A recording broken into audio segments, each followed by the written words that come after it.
Buenas noches, queridos amigos. Bienvenidos a Martes con Kardec.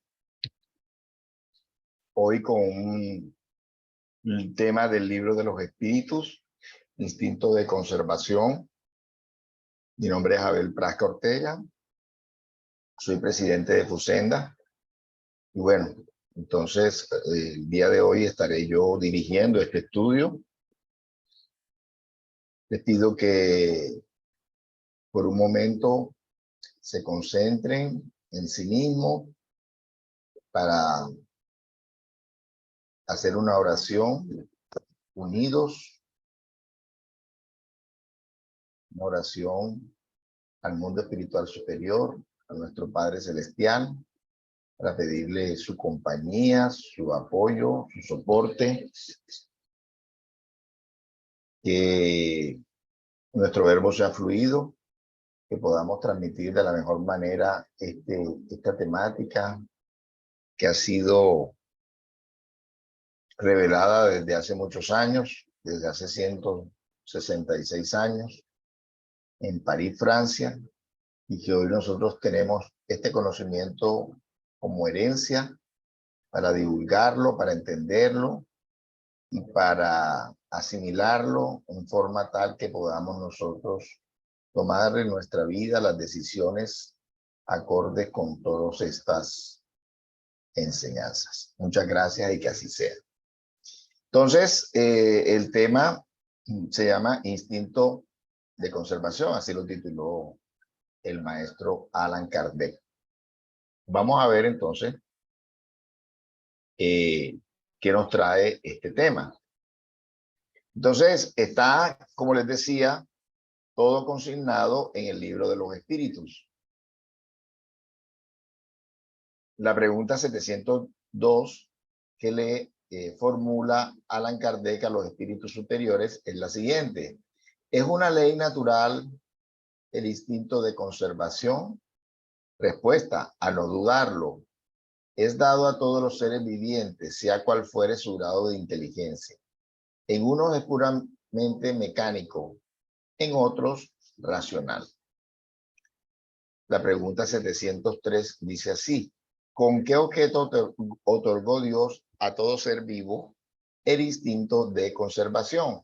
Respuesta, porque todos ellos deben cooperar a los designios de la providencia. Por eso Dios les dio la necesidad de vivir.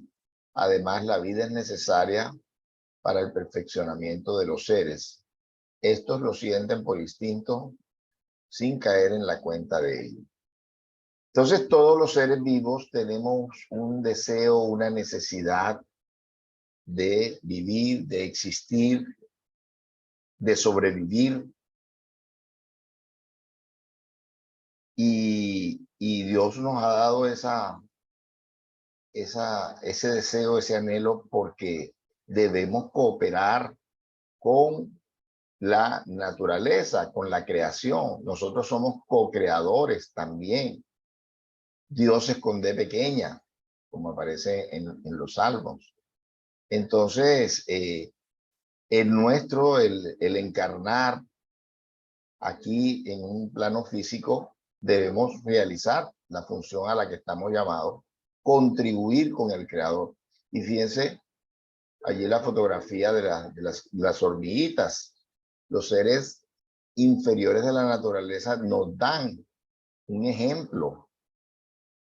Ese trabajar continuo de ellos, dando su aporte para que todas las cosas, el ecosistema, sea el mejor para la sobrevivencia de todas las especies. Entonces, como dice acá, todos debemos cooperar, ¿sí? Entonces, ¿qué pasa? De pronto podemos llevar una primera conclusión, porque hay gente que no quiere vivir, hay gente que se quiere quitar la vida, y algunas lo consiguen quitarse la vida. Entonces, estas personas y estos, ¿sí?, son los seres humanos que tienen esas tendencias suicidas, van en contra de este instinto de conservación. Van en contra de esa necesidad de sobrevivencia. Las personas que se acortan la vida con una eutanasia o se la quieren acortar o piden para que les quiten la vida por medio de una eutanasia, están yendo en contra de este instinto de conservación. No sabemos cuál va a ser el final de nuestras vidas y que de pronto Dios, por ejemplo, teniendo en cuenta una enfermedad grave, nos pueda de un momento a otro un nuevo invento, de un momento a otro pueda producir algo que detenga el avance de esa enfermedad, un nuevo descubrimiento científico, en fin. Entonces, debemos nosotros todos contribuir hasta el último minuto de nuestras vidas a esa gran obra planetaria y la función que vinimos nosotros a hacer, hasta donde la vida y la salud nos los permita, ¿sí? Pero debemos entonces, por ese instinto de conservación que todos tenemos, debemos procurar que ser unos completistas, como se dicen en algunos libros espíritas, cumplir esos años que nos propusimos, que planeamos desde el mundo espiritual, vivir acá en la tierra. Y no recortarlos con vicios, con defectos, con imprudencias que no, que nosotros mismos a veces la generamos. Entonces, hay que amar la vida y querer la vida y hay que contribuir con todo lo que podamos hacer para que nosotros, no solamente nosotros, sino todas las otras especies de la creación estén digamos, en el sitio ideal para vivir y para sobrevivir. ¿Dónde está hablando? Pero no ha firmado. Entonces, bueno, viene este mismo tema, trae otro subcapítulo, digamos así, que llama medios de conservación. Y la pregunta 704 dice, al dar Dios al hombre la necesidad de vivir, ¿le ha provisto siempre de los medios? Al dar al hombre la necesidad de vivir, ¿le ha provisto siempre de los medios? Sí, y si no los encuentra, es por falta de comprensión. Dios no ha podido dar al hombre la necesidad de vivir sin proporcionarle los medios para ello. De ahí que haga él producir a la tierra aquello que provea de lo necesario a todos sus habitantes, porque únicamente lo necesario es útil, al paso que lo superfluo nunca lo es. Estos dos conceptos de lo necesario y lo superfluo están siempre presentes en toda la codificación espírita. Entonces, que si nos da Dios los medios para vivir, claro que sí, nos los da, ¿sí? Y todos podríamos encontrarlo si buscamos lo necesario en todas las cosas, no lo superfluo, ¿sí? Y para eso solamente miremos un ejemplo, todo lo que el ser humano gasta en armamentos, tal vez es el porcentaje más grande del Producto Interno Bruto de cada país, es su armamento, algo que no es necesario, ¿verdad? En algunos lugares es necesario para la defensa, ¿verdad?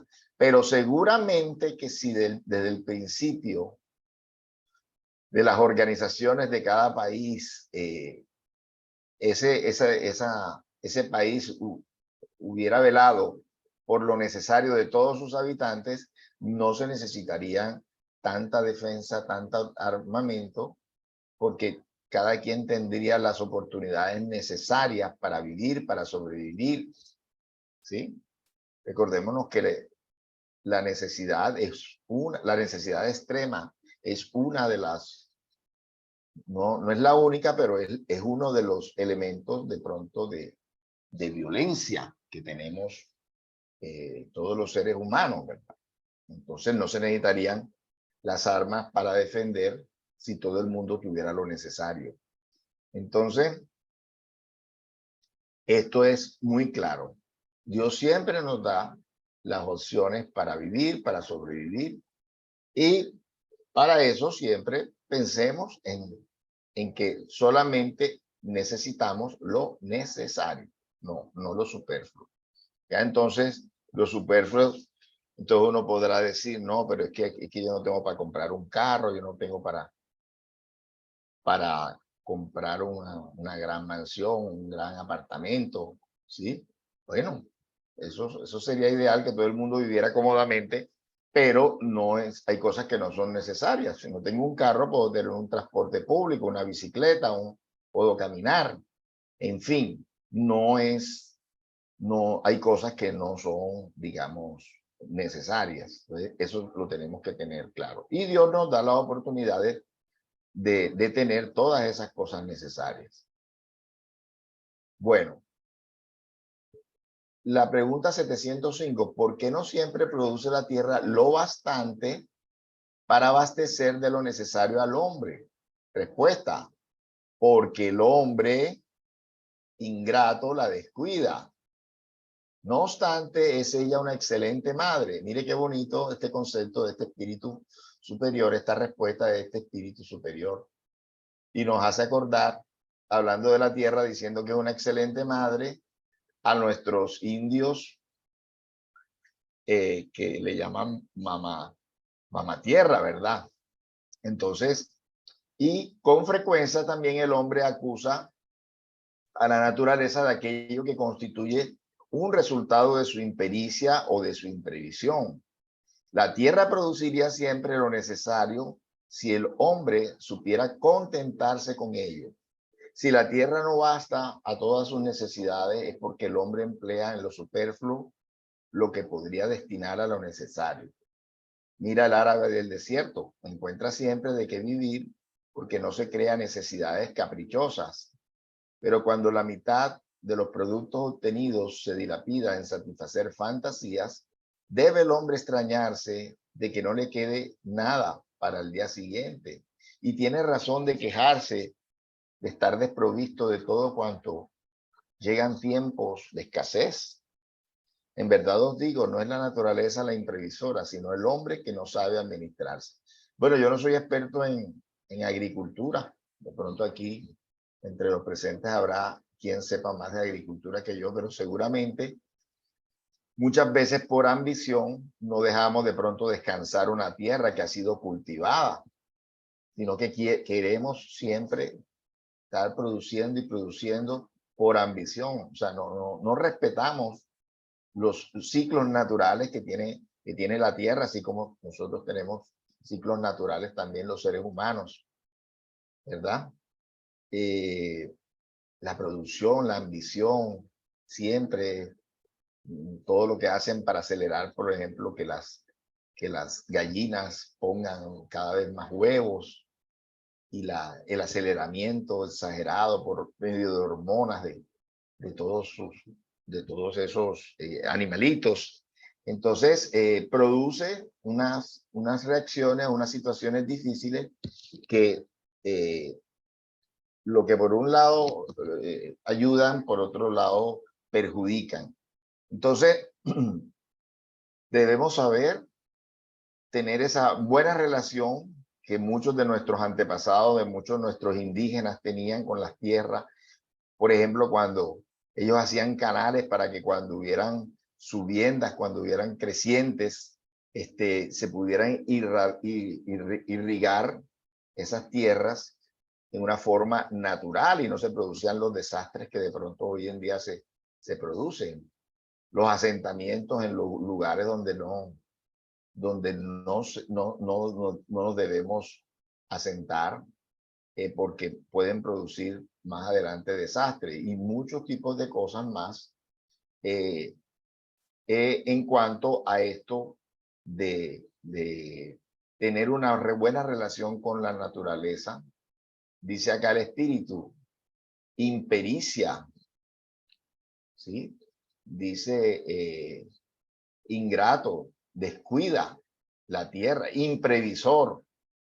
Entonces, todo ese tipo de cosas Y el ejemplo del árabe, pues que no se crea necesidades falsas en el desierto y él ha aprendido a interactuar con la naturaleza y a sobrevivir. Entonces, es un maravilloso ejemplo porque el árabe en el desierto, bueno, estamos hablando de una respuesta de hace 165 años, ¿no?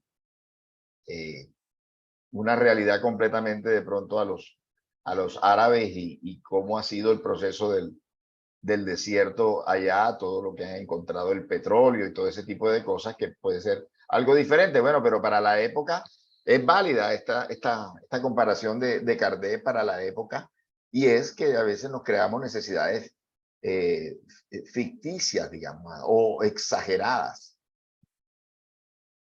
Bien, como una respuesta acerca de los bienes de la tierra, entonces Kardec pregunta, ¿por bienes de la tierra debemos entender únicamente los productos del suelo?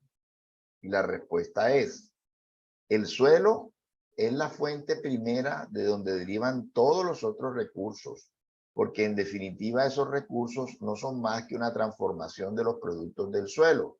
De ahí que haya que entender por bienes de la tierra todo aquello de que puede el hombre disfrutar en este mundo. Entonces, tenemos derecho, los seres humanos, a disfrutar de los bienes de la tierra porque Dios nos ha pedido que vivamos, que existamos, que colaboremos con su obra. O sea, tenemos un deber.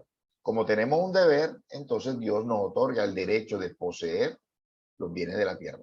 Es por eso que en una sociedad justa, todas las personas deberían tener la opción, la oportunidad de tener un lugar donde estar, donde vivir, un trabajo o una forma de sobrevivir.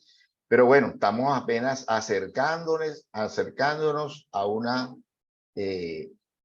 organización social cada vez más justa, ¿sí? Por lo tanto, es indiscutiblemente todavía una situación social injusta, pero deberíamos tender a eso, de que todas las personas tuvieran un lugar donde estar y la oportunidad de ganarse dignamente eh, en tanto su sustento como el de su familia. ¿Sí? Bien, la pregunta 707 dice, a menudo a algunos individuos les faltan recursos para subsistir, aún en medio de la abundancia que les rodea. ¿A quién deben ellos echar la culpa de esta situación? Respuesta. Primero, al egoísmo de los hombres, que no hacen siempre lo que debieran. Y en segundo lugar, muy importante, y casi siempre, a sí mismos. Buscad y encontraréis. Estas palabras no quieren significar que baste con mirar al suelo para hallar lo que se desea, sino que precisa buscarlo con ardor y perseverancia y no con molicie, o sea, como con pereza, como con desgano, sin dejarse desalentar por los obstáculos que con sobrada frecuencia no son otra cosa que medios para poner a prueba vuestra constancia, paciencia y firmeza. Esta palabra superstición ya yo la coloqué aquí porque es algo de lo que me voy a referir ahora. Entonces, miren, si a algunos no les alcanza para sobrevivir, entonces en primer lugar al egoísmo de los hombres, lo que decíamos ahora. Yo no puedo estar tranquilo, yo no puedo vivir tranquilo cuando mi vecino no está bien, ¿sí? Si mi vecino no está bien, yo no puedo estar tranquilo, porque la intranquilidad de mi vecino, la inseguridad de mi vecino, atenta contra mi tranquilidad y contra mi inseguridad. Entonces, por eso, en el mundo debemos procurar ser solidarios, sí, vivir de nuestro trabajo, sí, de aprovechar las cosas que podemos conseguir con nuestro trabajo, pero sin descuidar también que las personas que están en la misma sociedad donde yo estoy, también de alguna manera puedan conseguir ellos lo necesario, ¿sí? Y hacer lo posible porque esto ocurra dentro de lo que esté en mis manos, en mis alcances. Pero también, ¿sí? hay una parte, entonces esta parte es colectiva, ¿no? Social, digamos. Pero también hay aquí en esta respuesta una parte individual, ¿sí? O sea que hay que tener en cuenta también lo social primero, pero también en cuenta lo individual. O sea, cada quien debe buscar lo suyo. Y hace alusión a la frase de Jesús, buscad y encontraréis. Entonces, tenemos que tener esa búsqueda de eso que nos es necesario para vivir, tocar muchas puertas, hacer muchos intentos, no desmayar, perseverar, ¿sí? Miren, con ardor, perseverancia, ¿sí? Y no desistir, no desistir. Fíjese usted lo que dice el Espíritu acá. Los obstáculos que a veces que se nos presentan en la vida es una forma de probar nuestra constancia, paciencia y firmeza. Y yo coloco aquí la palabra superstición porque a veces entonces nosotros actuamos sin fe, porque el supersticioso real no tiene verdadera fe. Entonces, no, que si me fue mal acá es porque eso no es para mí. Que si me fue mal por aquí es que eso no es para mí. No necesariamente. No necesariamente. Mire que el espíritu superior nos dice acá que en ocasiones, si hay obstáculos, es para probar nuestra constancia, paciencia y firmeza.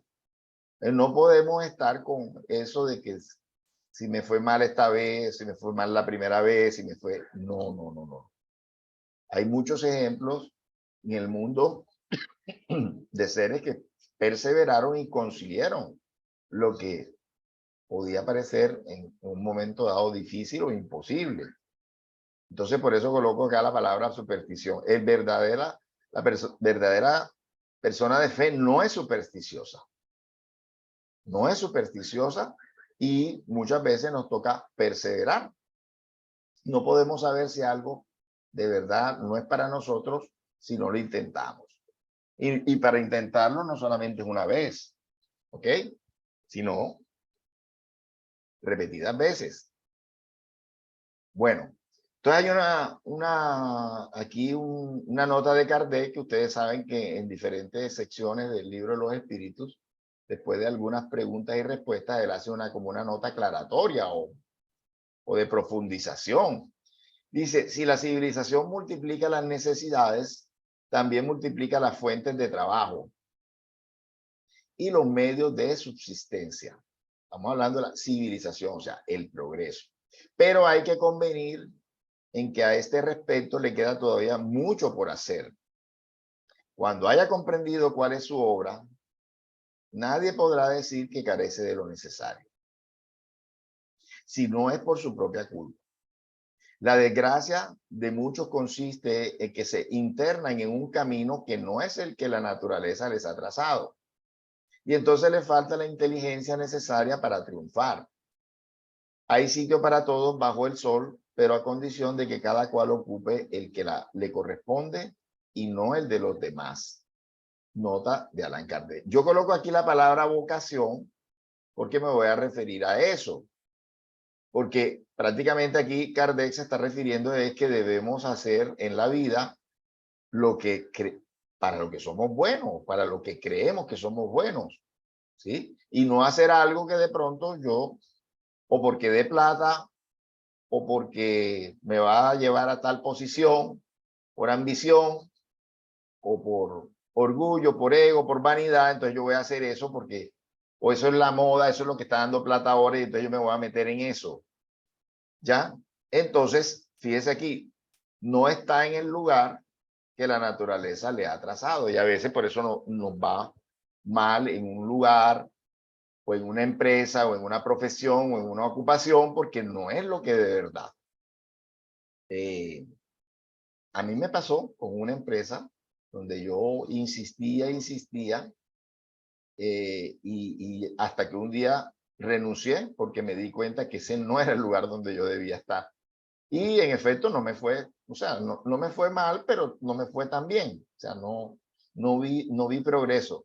Entonces, a veces eso es lo que nos pasa, ¿sí?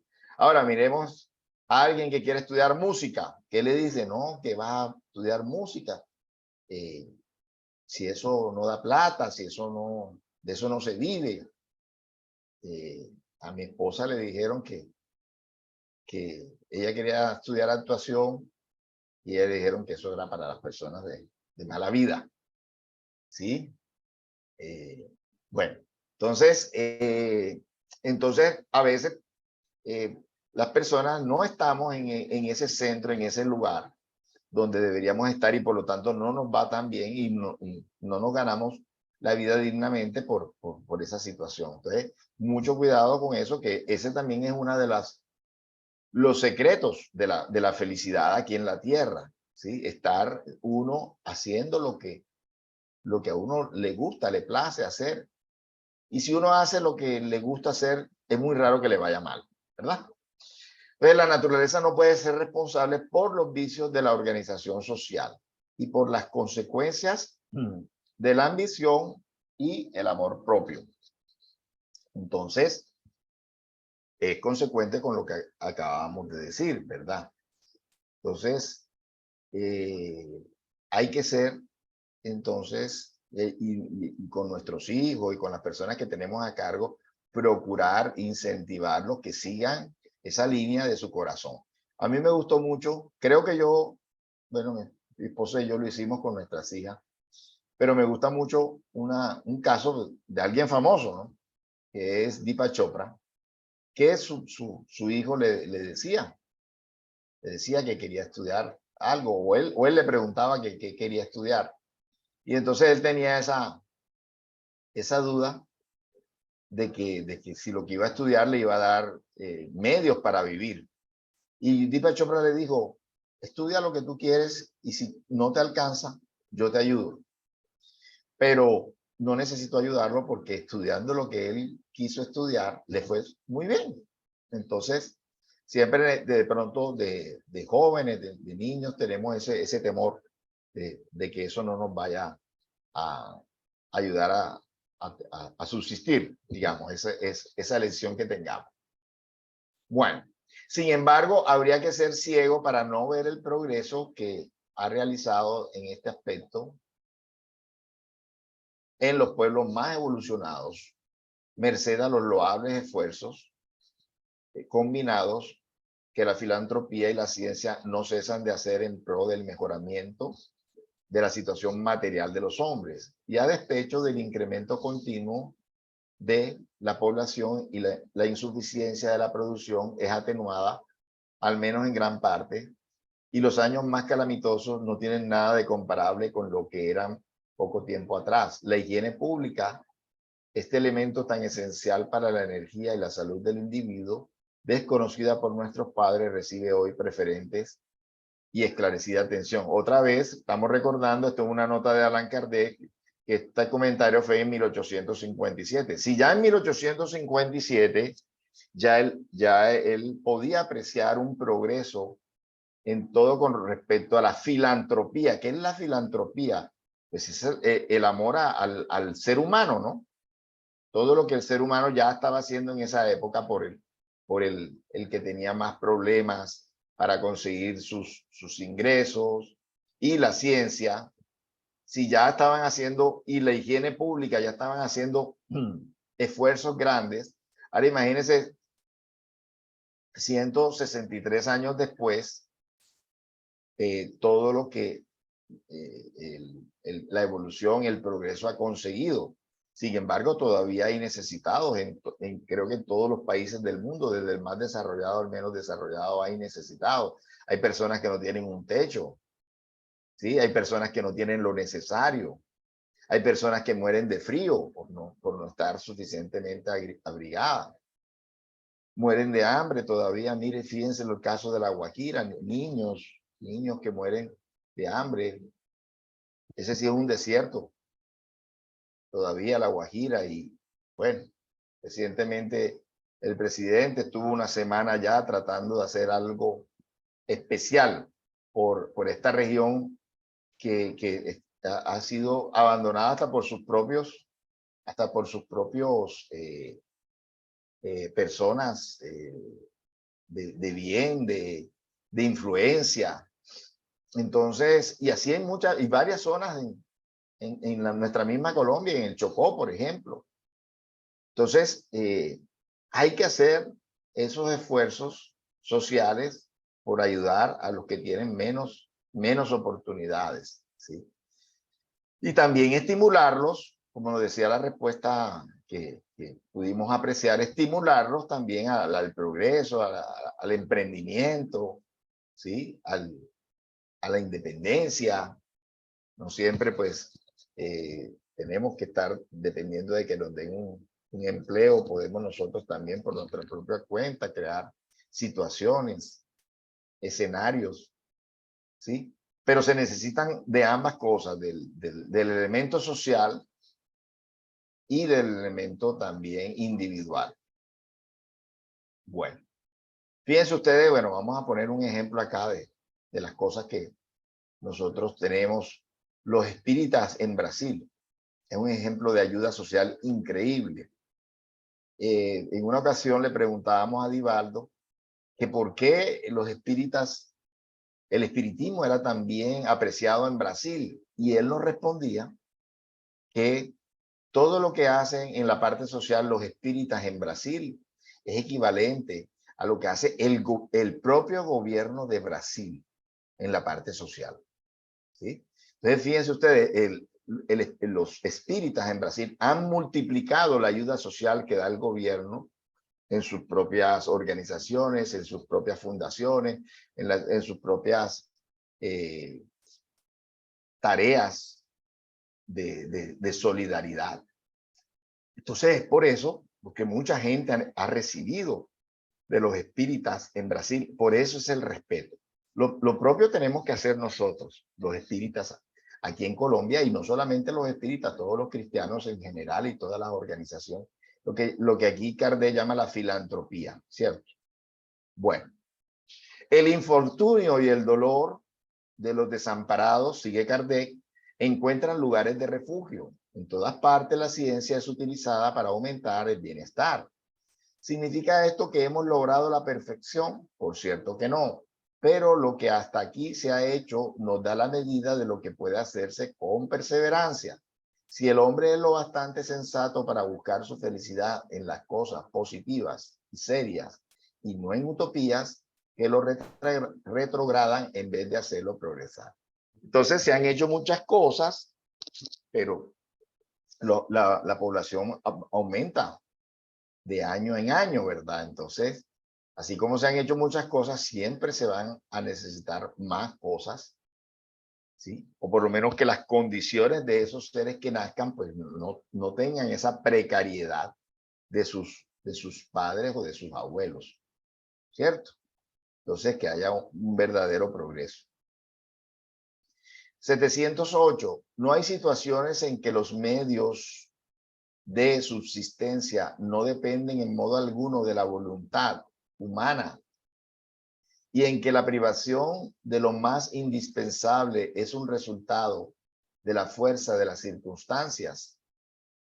Dice, se trata de una prueba frecuentemente cruel que debe sufrir y a la que sabía que iba a estar expuesto.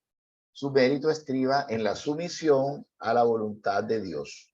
Si su inteligencia no le proporciona ningún medio para salir de la dificultad, y si ha de venirle la muerte, tiene que someterse a ella sin protestar, pensando que la hora de la verdadera liberación ha llegado para él y que la desesperación de los postreros instantes puede hacerle perder el fruto de su resignación.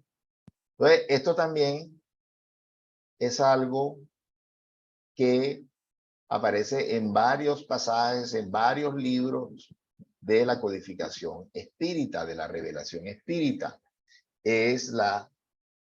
Tenemos que resignarnos a la voluntad de Dios en los casos extremos, ¿no? En los casos en que ni con todo lo que tú hayas hecho, ni con toda tu inteligencia puesta, puedes tú proveer para tu necesidad. Entonces, tenemos que pensar que es una situación, entonces es una expiación. Y miren, bueno, él lo llama prueba, el espíritu lo llama prueba, pero que dice que ya sabíamos que teníamos que pasar por esa situación, o sea, que fue previamente planteada antes de reencarnar, que había esa posibilidad de que yo viviera esa situación extrema que no me permitiera de pronto en un momento dado subsistir. ¿Ok? Tenemos que aceptarlo como una prueba, como una expiación, ¿sí? Que nos va a llevar a pasar un examen o una tarea para un crecimiento espiritual. Eso hoy, si con Kardec, pues teníamos la lógica y el buen sentido, el entendimiento, hoy con todos esos libros que hemos podido estudiar, leer, de Chico Xavier, de Divaldo Pereira Franco, sabemos cómo se planean esas reencarnaciones, cuáles son los antecedentes, la previa, digamos, de esa reencarnación, el proceso en sí de la reencarnación, la nueva existencia, cómo esos antiguos adversarios convivimos y que debemos sacar adelante una nueva tarea, un nuevo ejercicio. Entonces, si nos desesperamos, si no esperamos el momento final, ya lo decíamos al principio, o por el suicidio o por la eutanasia, de esas situaciones difíciles que estamos viviendo, vamos a perder entonces el fruto de esa experiencia, porque es una experiencia.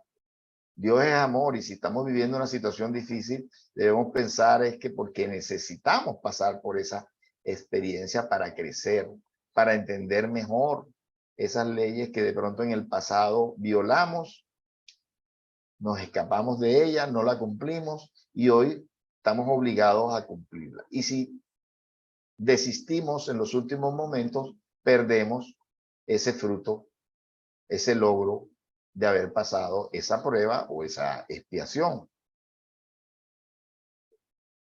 709. Los que en ciertas situaciones críticas se han visto precisados a sacrificar a sus semejantes para alimentarse con sus despojos, han cometido un crimen. Y si constituye un crimen, se ve atenuado por su necesidad de subsistir a lo que su instinto de conservación les impulsa. ¿Y cuál es la respuesta? Ya he respondido a eso, dice el espíritu, diciendo que hay más mérito en sufrir todas las pruebas de la vida con valor y abnegación. Existe homicidio y crimen de lesa naturaleza, culpa que debe ser doblemente castigada. Entonces, imaginemos que estamos en una situación extrema. Por ejemplo, un caso que pasó en las montañas de los Andes, un equipo deportivo que quedó atrapado allá en una de esas nevados de la cordillera de los Andes. Entonces, bueno, entiendo que algunos compañeros, para sobrevivir, comieron de los despojos mortales de aquellos que habían muerto en el accidente. Los que sobrevivieron comieron de aquellos que habían fallecido. Pero no es el caso porque aquí dice, precisados a sacrificar a sus semejantes, es decir, que estás matando a alguien para sobrevivir tú. Entonces, si ya ese ser murió, pues ya no es un sacrificio. Ya yo para sobrevivir puedo de pronto llegar a ese extremo de comer parte del cuerpo de esa persona para sobrevivir. Para sobrevivir. Un momentico.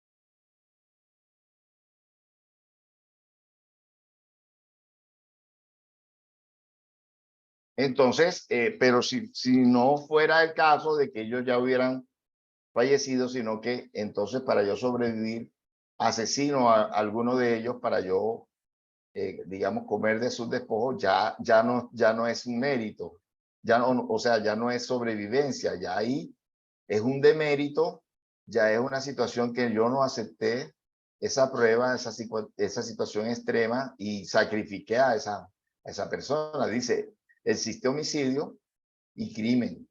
Entonces, si, como dice una respuesta anterior, si en un momento extremo no tenemos la forma, la posibilidad de vivir, bueno, entregarle a Dios ese sacrificio, ¿verdad? Pero no atentar con otra persona que también tiene el derecho a sobrevivir. En los mundos en que la organización es más depurada, ¿tienen los seres vivos necesidad de alimentarse? Respuesta, sí, pero esos alimentos se hallan en relación con su naturaleza. Esos alimentos no serían lo bastante sustanciosos para vuestros estómagos groseros. De igual modo, ellos no podrían digerir los vuestros. Entonces, ya sabemos nosotros que los cuerpos espirituales, nuestros periespíritus y nuestra organización física es acorde a nuestro progreso. Entre más evolucionados sean esos planetas donde encarnan los espíritus más elevados, entonces las necesidades fluídicas de alimentación no van a ser tan fuertes como las de acá, ¿sí?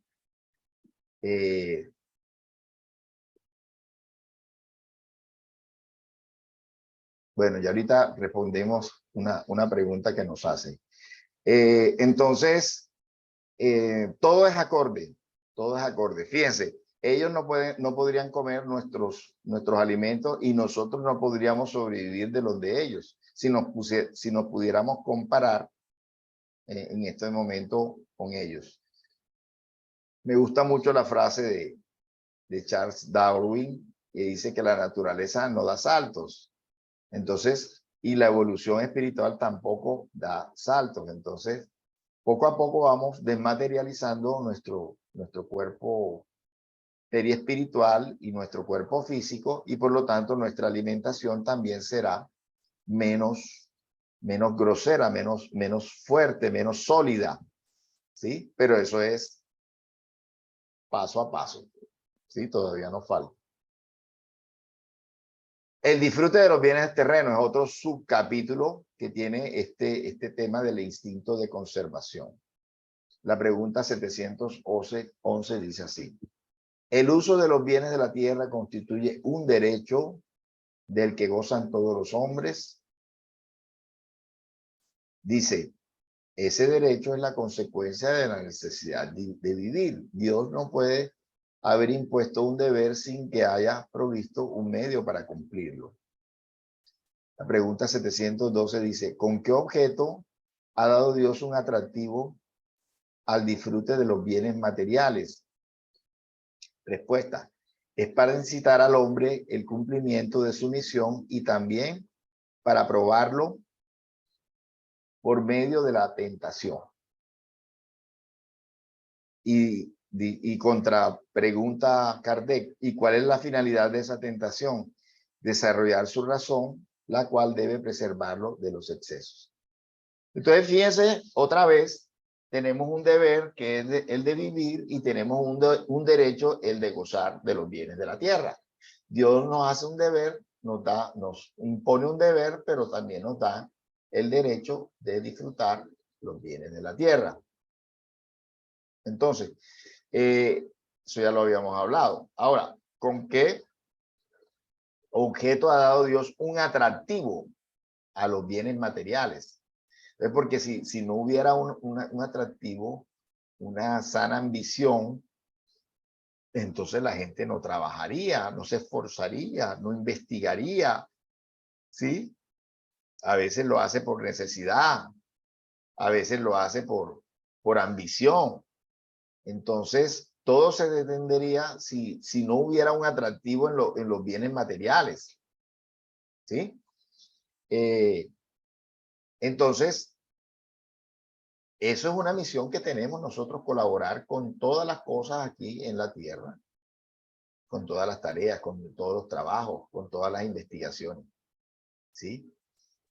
Pero llega un momento en que también nosotros, por medio de la razón, debemos evitar el abuso de los bienes materiales. Entender que los bienes materiales son un medio, no es un fin. Entonces, acá la respuesta nos lo dice, por medio de la razón, nosotros, los seres humanos, debemos preservarnos de los excesos. Los animales se preservan de los excesos por el instinto, el ser humano por la razón. Por la razón debemos entender, y bueno, muchas personas en el transcurso de la historia han dado unas enseñanzas, unos ejemplos importantes de que hay que usar, no abusar, de que la parte material, los bienes materiales son un medio, no un fin, porque al fin de cuentas nadie se lleva nada material de este plano, ¿verdad? Todo lo dejamos, hasta nuestro propio cuerpo lo dejamos aquí, en el plano físico. Entonces, por lo tanto, tenemos que procurar lo que nos podemos llevar. Y lo que nos vamos a llevar de este plano es la buena utilización de las cosas materiales, no las cosas materiales en sí. Haberlas usado para nosotros y haberlas usado también para nuestros hermanos, para los demás. Es un doble fin, un fin propio y un fin colectivo también.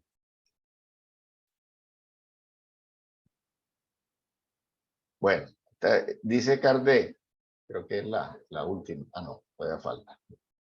Dice Kardec, si el hombre hubiera sido incitado al uso de los bienes terrenales solo con miras a la utilidad, su indiferencia hubiese podido comprometer la armonía del universo. Dios le ha concedido el atractivo del placer, que lo induce al cumplimiento de los designios de la providencia. Pero por medio de este mismo atractivo quiso Dios además probarlo con la tentación que lo arrastra al abuso y del cual su corazón debe defenderlo. Entonces, bueno, ya lo hemos mencionado, ¿cierto? Tiene un atractivo los bienes materiales porque sin ese atractivo, pues, no nos estimularíamos a trabajar, a ayudar, a servir. Entonces tiene un atractivo. Pero el ser humano debe buscarle un límite, ¿sí? O una buena utilización a esos bienes materiales que no lo comprometan. No lo comprometa a él, su desarrollo, su progreso. Y también lo que ya se había comentado anteriormente, el tema de la filantropía, ¿verdad? Del amor hacia los demás.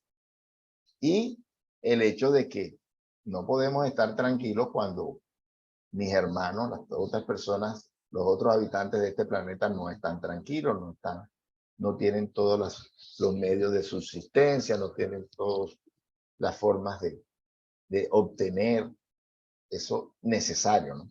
No lo superfluo, lo necesario. Bien, la 713 dice, la naturaleza ha trazado los límites a los goces. Sí, para señalaros la frontera de lo necesario. Pero con vuestros excesos llegáis hasta la saciedad y así os castigáis vosotros mismos. ¿Qué pensar del hombre que busca en los excesos de toda índole un refinamiento de sus deleites? Pobre criatura, a la que hay que tener lástima y no envidiar, pues muy cerca de la muerte se encuentra. Vuelve a preguntar Kardec, ¿cerca de la muerte física o de la muerte moral? Y responden los espíritus de ambas. Entonces, es cierto, la naturaleza ha trazado límites. Eso lo podemos ver nosotros en cuanto a, por ejemplo, cuando estamos comiendo, la digestión. El cuerpo nos dice cuando ya estamos saciados. Y si intentamos traspasar ese límite, pues vienen las enfermedades, los colapsos, ¿sí? De todo tipo. Pero entonces, como para algunos las cosas materiales es lo único, entonces para ellos los excesos de las cosas materiales es la felicidad, ¿sí? Y entonces es un error, ¿cierto? Es un error que tenemos como contrapeso, ya lo decíamos ya lo decían en las respuestas anteriores, la razón. La razón es lo que hace que nosotros no traspasar esos límites que nos presenta la naturaleza. Entonces, estos seres que se traspasan los límites de la naturaleza con esos excesos, están cerca de la muerte, tanto física como moral. La física, pues, porque indudablemente que cuando nos excedemos en esos llamados deleites, pues ponemos, por decir un ejemplo, la alimentación, ponemos el cuerpo a trabajar forzadamente y puede colapsar el cuerpo. Se desgasta más rápido. Hay un acortamiento de la vida, hay una proliferación de enfermedades que nos acortan la vida. Entonces estamos cerca de la muerte del cuerpo físico y de la muerte moral en el sentido de que nos estamos llenando de defectos, no estamos superando los defectos y ese acrecentamiento de nuestros defectos nos van a llevar a que pues tengamos que regresar a superar, no progresar, no evolucionar, tendremos que regresar a repetir esa tarea inconclusa o que no cumplimos bien, ¿sí? En esta existencia. Entonces, a eso se refiere la parte de la muerte moral, porque sabemos que la muerte del espíritu no existe. Y complementa Kardec, el hombre que busca en los excesos de toda clase un refinamiento para sus goces, se pone por debajo del animal, porque éste sabe detenerse en la satisfacción de su necesidad. Aquel abdica de la razón que Dios le ha dado por guía, y cuantos mayores son sus excesos, tanto más dominio concede a su naturaleza animal sobre su naturaleza espiritual. Las enfermedades y la muerte, que son las secuelas del abuso, constituyen al mismo tiempo el castigo de éste por la transgresión que significa a la ley de Dios. Entonces, estamos encarnados aquí en la tierra, pero estamos destinados, digamos, a la angelitud, a la elevación espiritual. En cierta forma, estamos destinados a superar ese recrudecimiento de las necesidades materiales. Ese debe ser el camino del progreso moral y espiritual.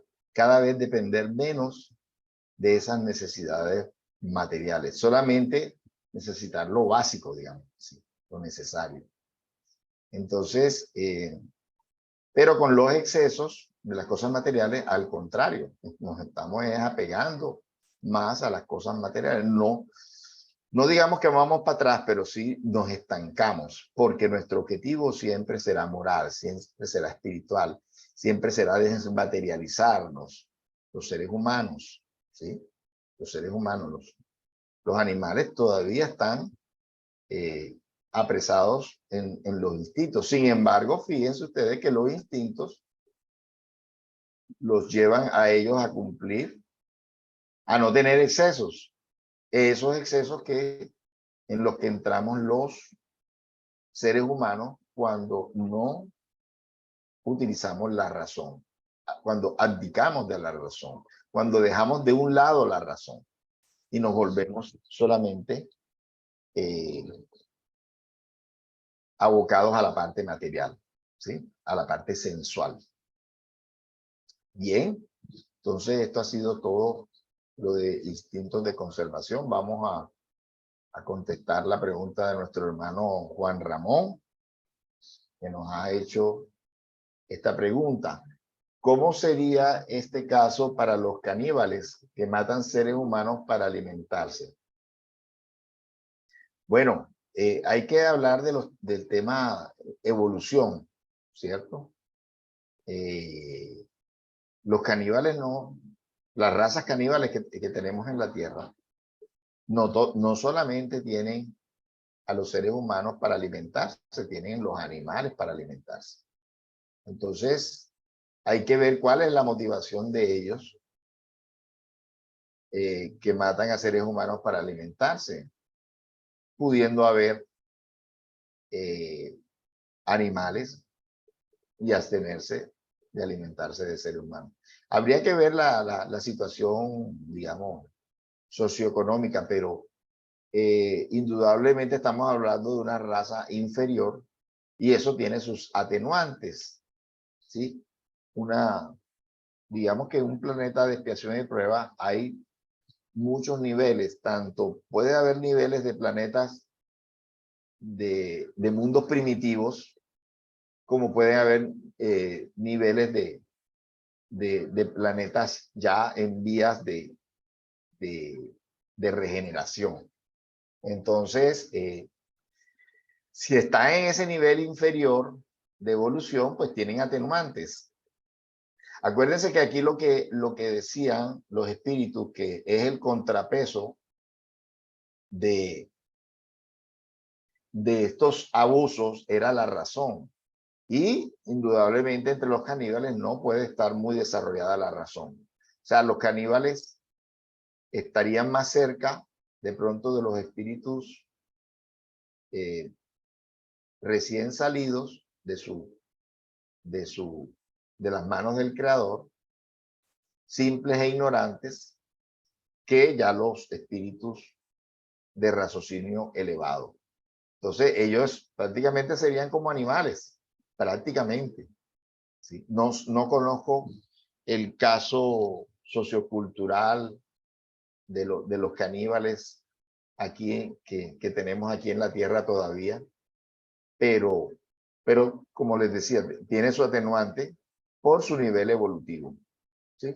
Dios no puede juzgar igual al europeo que al de pronto a la persona que no ha tenido un vasto progreso. No sé si alguien más quiere decir algo sobre esta pregunta de Juan Ramón. Juan Ramón, ¿qué quieres? ¿Quieres decir algo? ¿Quieres ampliar algo tu pregunta o quieres comentar algo? No, no, a ver, es que cuando tú comentas, o sea, se estaba trabajando, haciendo relación de la pregunta, me llegó enseguida así bueno, ¿y qué le pasará a los pobres caníbales estos que? Pero tú con la contestación de que básicamente sí es cierto, ellos están más cerca del animal que Sí, del hombre en evolución, ¿no? Entonces, claro, ella es parte de la evolución que ellos tienen que seguir su proceso espiritual y van a seguir en esa evolución, ¿no? Entonces, no, por ahí ya con eso quedó, para mí me quedó claro. claro, claro. No tenemos el mismo nivel evolutivo. Dios para eso tiene sus atenuantes. No lo puede juzgar igual que a alguien de otro estatus social, cultural, que haga lo mismo, ¿sí? Que haga lo mismo. Ya es una cuestión que no podemos comparar. Entonces Dios tiene sus atenuantes para esos casos y tiene sus agravantes para los casos donde no tendría o sea, una persona con mucho más bagaje espiritual, con mucho más recorrido espiritual, tendría más agravante si hace lo mismo. Y bueno, de todas formas, por eso es tan importante la parte moral, ¿sí? El hecho de saber que en determinado momento debemos sacrificarnos, debemos hacer sacrificios. Para los espiritualistas no se vale esa frase de Maquiavelo que el fin justifica los medios. Para los espiritualistas no es así. Sí, son muy importantes los medios en este caso, cómo tú sobrevives. Si tú sobrevives, si tú para sobrevivir debes matar a alguien, los espiritualistas debemos aprender entonces que es el momento de sacrificarnos, como lo decía una de las respuestas. Esperar el último momento, saber que es una prueba, es una expiación y entregarle ese sacrificio a Dios, pero de ninguna manera sacrificar a otra persona para sobrevivir yo. Eso es la ley de la selva, ¿sí? Cuando hacemos eso estamos muy crudos todavía en la parte evolutiva, como le pasa a los caníbales, ¿sí? Estamos muy crudos. Y entonces, pues, ahí mirará Dios, el mundo espiritual, cuáles son los atenuantes y cuáles son los agravantes, ¿sí? Pero no estamos en condiciones nosotros para decir, ¿verdad? Hay un mensaje muy bonito de un libro que se llama Ave Luz, que dice, solo hay un juez, Dios es. Hay un solo juez, Dios es. Entonces, es el único que puede juzgar todas las cosas porque es el único que sabe que, quién es el que tiene el bagaje, quién es el que tiene el atenuante o quién es el que tiene el agravante. ¿Alguien más quiere decir algo? Bueno, entonces vamos a cerrar.